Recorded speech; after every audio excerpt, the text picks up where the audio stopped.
Hi, everyone. My name is Kelsey Davis, and I'm an environmental consultant for TDEC's Office of Sustainable Practices. I'm also a true zero waste advisor. I'm incredibly excited to talk to you guys today about the topic of zero waste, which I'm incredibly passionate about. And I'm also going to talk specifically more about our Zero Waste Tennessee program and how our office is working to educate the state on zero waste practices through this program. So let's get started. So, first, let's begin by discussing what is zero waste. So, zero waste really is a perception change. It requires rethinking what we have traditionally regarded as garbage and treating all materials as valued resources instead. Zero waste also entails shifting consumption patterns, making more conscious purchasing decisions, and maximizing the reuse of materials at the end of their useful life. Zero waste includes eliminating or preventing waste at the source and implementing waste reduction strategies further up the supply chain, such as reduction, reuse, recycling, and composting. Zero waste is a very interesting concept because in nature, there's no such thing as waste. The byproduct of one system is a feedstock for another system. Only humans actually generate what we refer to as waste. So, the zero waste principles promote the highest and best use of materials to eliminate unnecessary waste and associated pollution. So, by adopting these principles, we can greatly reduce our impact on Tennessee's natural environment, preserve our resources for future generations, and even save our local communities and even state tax dollars. Ultimately, it's important just to note that the true goal of the term zero waste is to inspire others to simply produce less waste. So, now let's talk a little bit more about the Zero Waste Tennessee program. So, this program was created in response to the increasing waste management challenges and the need for change in the state of Tennessee. This program is basically designed to help inform businesses and citizens on how to make better choices and rethink the way that we manage our waste. The program includes resources for both Tennesseans and businesses to better understand zero waste and provide tips on how to begin working towards it. These resources include various things such as determining what can and can't go into your compost pile, how to reduce waste in your everyday life, and even differentiating between biodegradable and compostable. So, why exactly is zero waste important? Zero waste is important for several different reasons, but one of the most important ones is that Americans create a lot of waste. Did you know that Americans make up only 4% of the world's population, but we generate nearly 40% of the world's total waste? And on top of that, Tennesseans generate approximately 6.6 pounds of waste per person per day, which is higher than the national average of 4.4 pounds per person per day, and nearly triple the global average of 2.6 pounds per day. And in 2018, 6.77 million Tennesseans produced 8.1 million tons of waste. And all of this waste is going into a landfill. And a lot of folks don't really understand why landfilling our waste is such a concern. Most folks are familiar with the term out of sight, out of mind, and folks just don't really think about it once it's been tossed into the trash. But that's mostly due to the fact that many people don't understand how landfills actually work. Since landfills are actually sealed for our own safety, the materials inside them break down anaerobically or without oxygen. There are two main reasons why this is a issue. First, most people assume that when our waste is buried in landfills, it actually decomposes and goes back into the soil over time. However, landfills are actually designed to be sealed completely and not allow any materials to leak through. They use layers of sand, clay, synthetic and plastic liners, and all sorts of pipes and probes to be able to prevent and detect any leaks to ensure that no pollution from what we're putting into our landfills occurs. Additionally, for the natural decomposition process to occur, the presence of oxygen is necessary. Microorganisms need oxygen in order to break down organic matter, and that's called aerobic decomposition. But once a landfill is sealed, oxygen is no longer present. So when this happens, landfills release harmful gases known as greenhouse gases, which can negatively affect the environment. The most prevalent gas that's released through anaerobic decomposition is methane, which is one of the most potent greenhouse gases. And the more waste that's generated, obviously, the more gases are released. So that's the first big concern with putting waste in our landfills.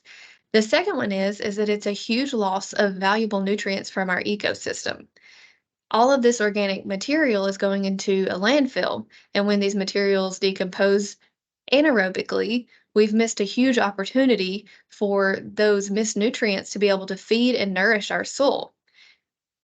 So not only do they create methane gases, but it's a missed opportunity for nutrients to be added back into our ecosystem and soils as they were meant to be.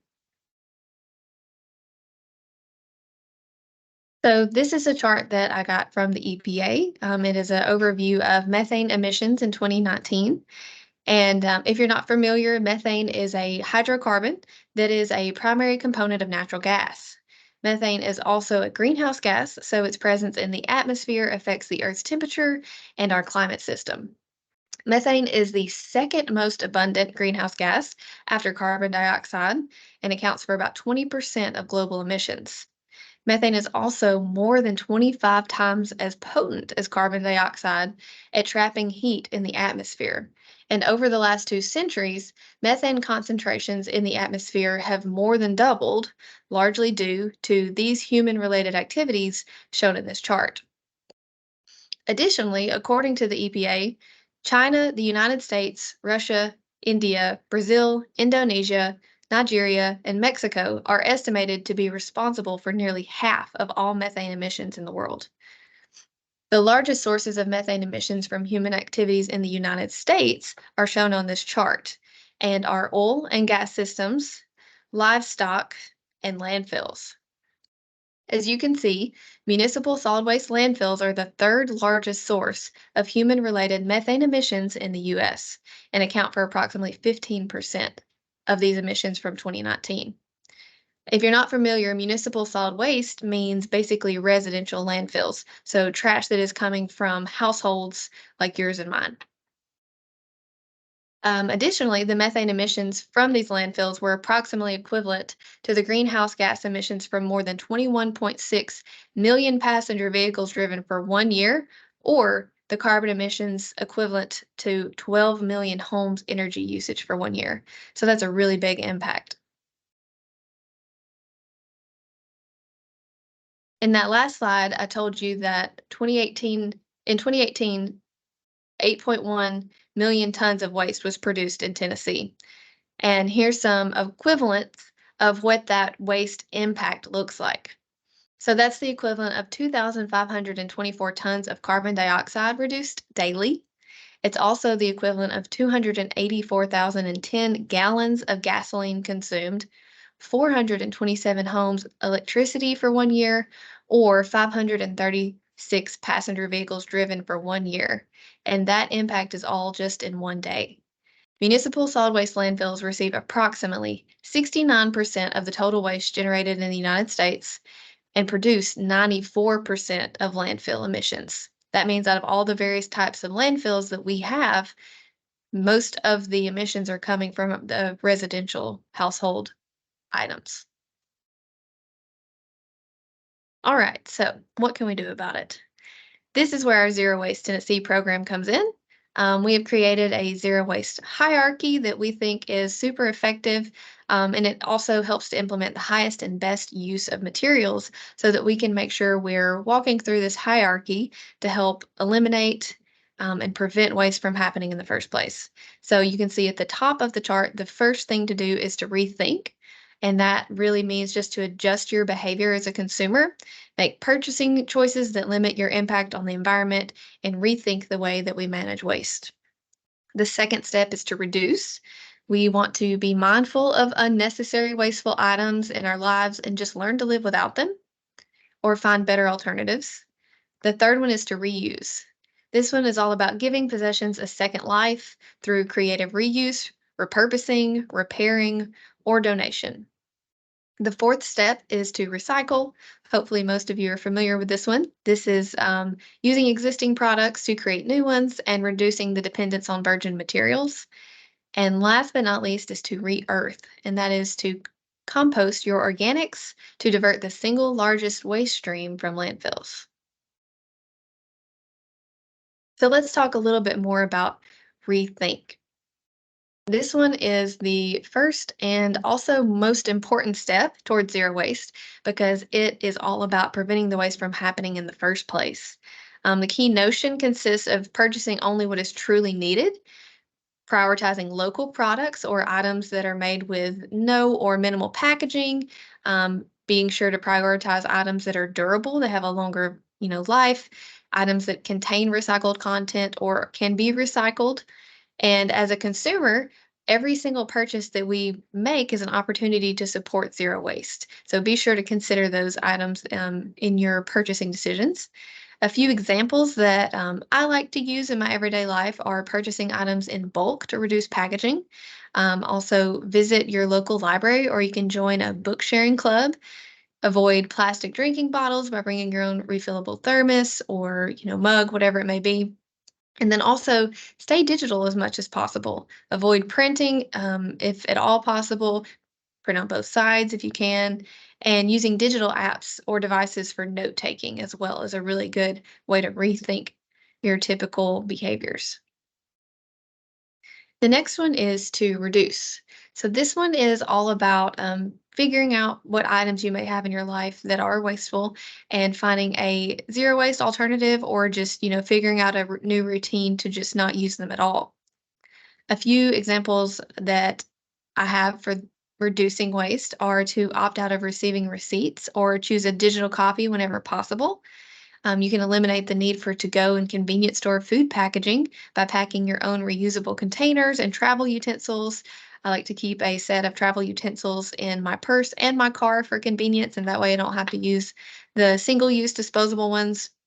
You can also use a reusable washcloth or washable fabric rounds instead of cotton balls or those disposable makeup remover wipes.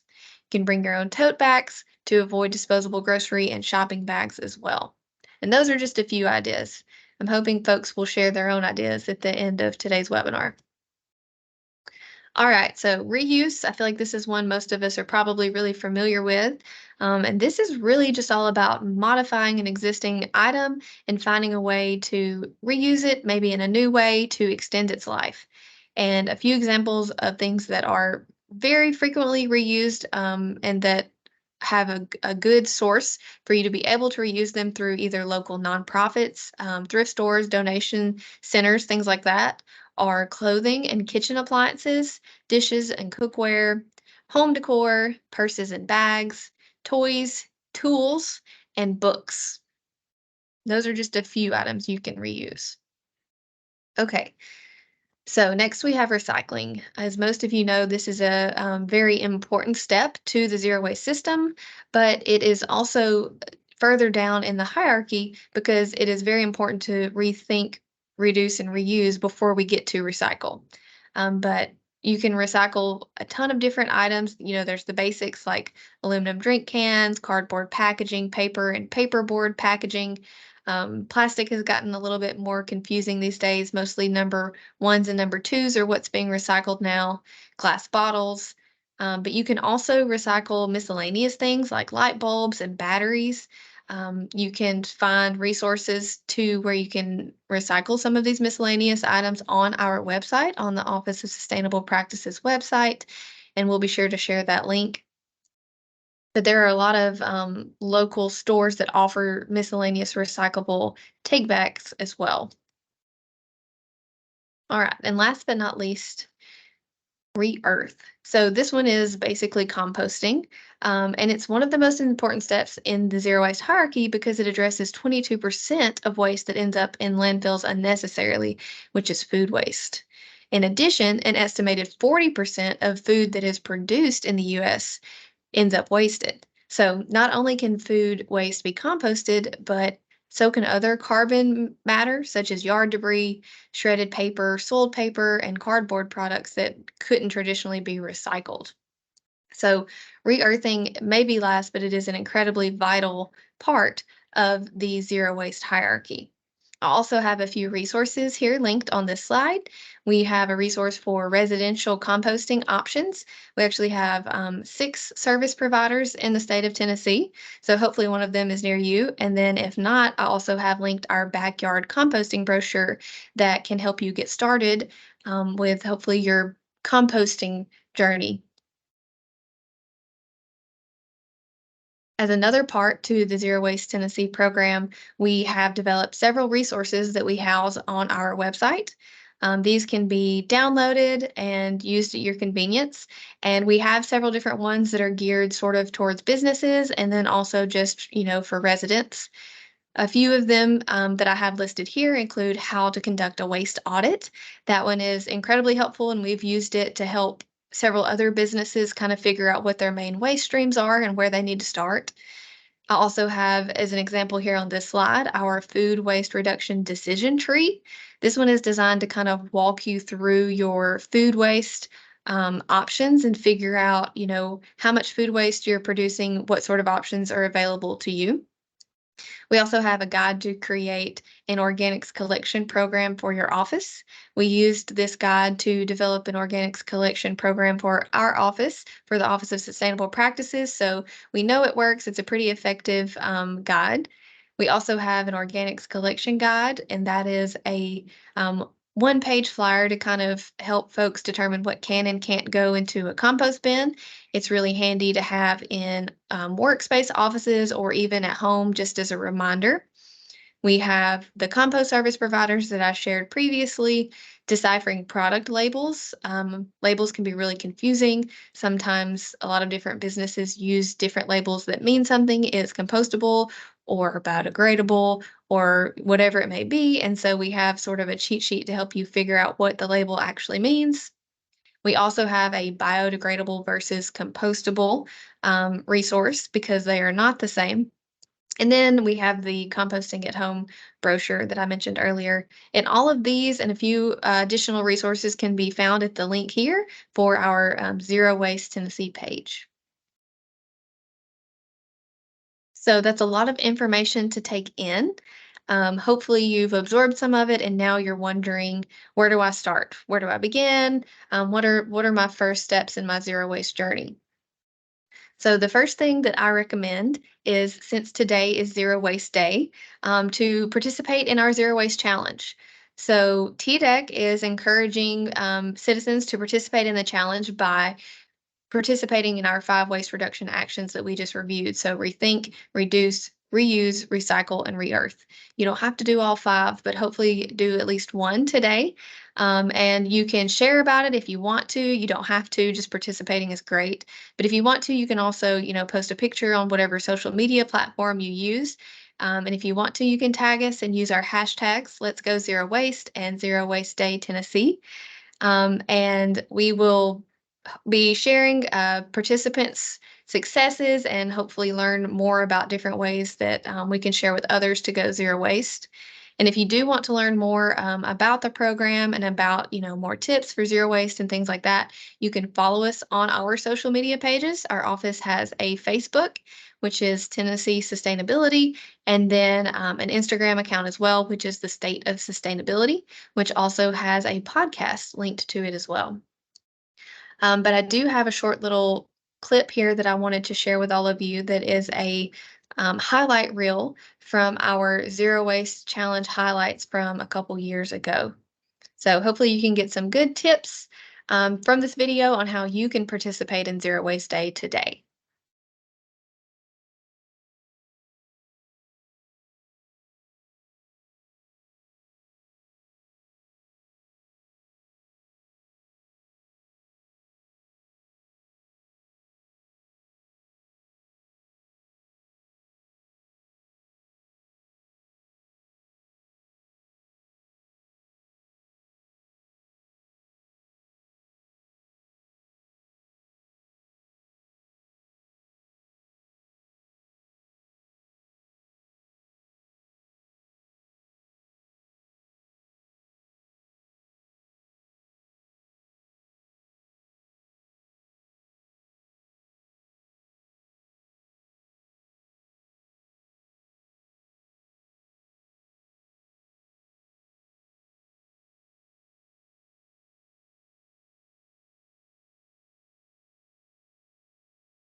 All right.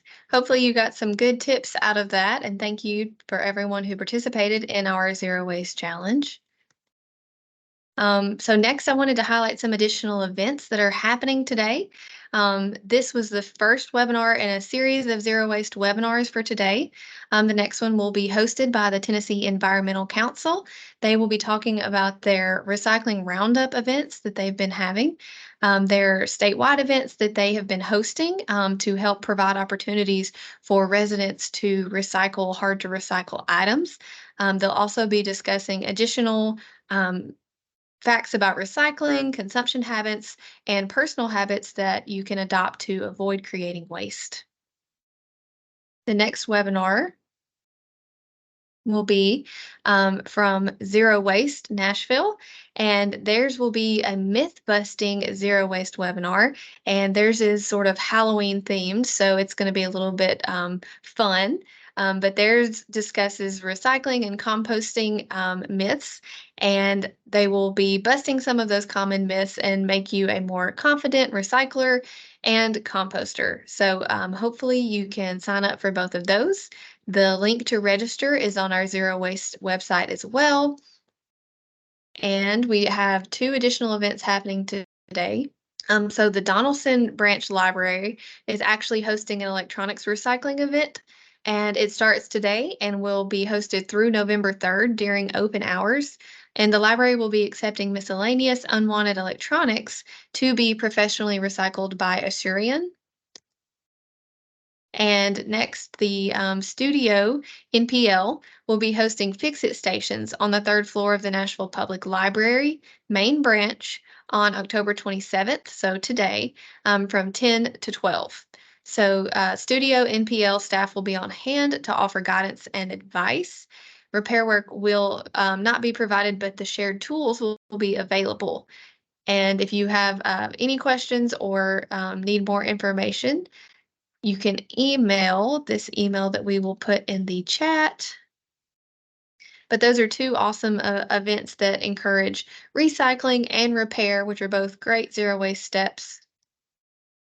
And if you have an additional zero waste event that your organization is hosting or that you know about that's going on, today or this weekend, please let us know. If you have any details, you can email those to me directly at kelsey.davis@tn.gov, and we will be sure to include those in our social media promotions and on our zero waste website.